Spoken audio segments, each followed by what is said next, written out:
নবান্ন অভিযানের ঠিক আগের দিন সন্ধেবেলাতেই এবার মমতাকে যোগ্য জবাব দিল কেন্দ্রীয় সরকার। আরজি কর কাণ্ডে প্রধানমন্ত্রী নরেন্দ্র মোদীকে চিঠি দিয়েছিলেন মুখ্যমন্ত্রী মমতা বন্দ্যোপাধ্যায়। ধর্ষণের দ্রুত বিচার চেয়েছিলেন, কড়া আইন কার্যকর করার দাবি জানিয়েছিলেন।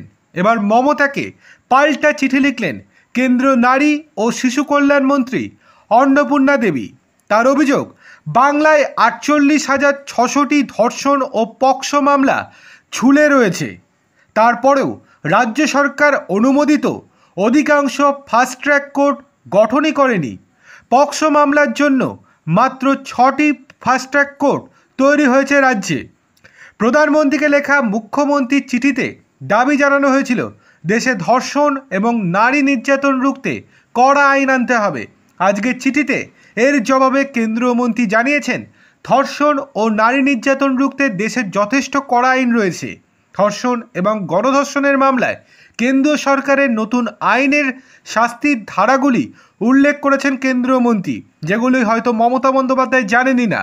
তবে এই আইন কার্যকরের বিষয়টি সম্পূর্ণ রাজ্য সরকারের হাতে রয়েছে বলে জানিয়েছেন তিনি পরিষ্কারভাবে জানিয়েছেন, রাজ্য সরকার চাইলেই এই আইনগুলি, এই ধারাগুলি চালু করতে পারে এবং তার প্রয়োগ করতে পারে, কিন্তু রাজ্য সরকার একদমই সেটা করেনি।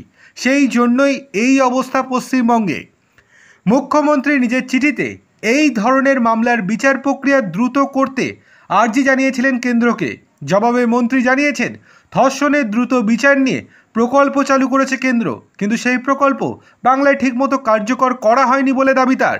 মন্ত্রী আরও জানিয়েছেন, 2019 সালে ফাস্ট ট্র্যাক কোর্ট প্রকল্প চালু করেছিল কেন্দ্র। বাংলার জন্য প্রথমে 123টি কোর্টের অনুমোদন করা হয়েছিল।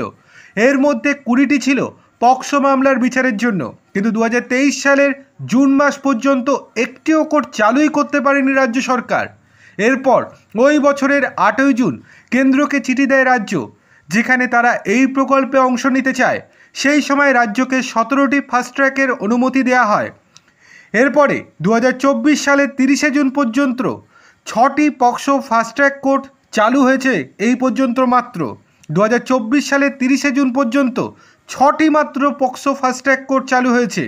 কেন্দ্রের দাবি, এই রাজ্যে 48,600টি ধর্ষণ এবং পক্সো মামলার বিচার ঝুলে রয়েছে। তা সত্ত্বেও অনুমোদন দেওয়া বাকি 11টি কোর্ট চালুই করতে পারেনি রাজ্য সরকার।